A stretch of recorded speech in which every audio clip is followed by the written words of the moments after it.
கால்கள் தாளம் போடும் தெரிந்த பிறகு திரைகள் எதற்கு நனைந்த பிறகு நாணம் எதற்கு மார்பில் சாய்ந்தால் போதும் தென்றல் வந்து என்னை தொடும் ஆஹா சத்தம் இன்றி முத்தம் இடும் பகலே போய்விடு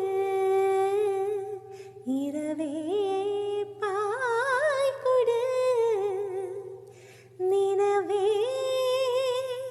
பன்னீரை தூவி ஓய்விடு தென்றல் வந்து என்னை தொடும் ஆஹா சத்தம்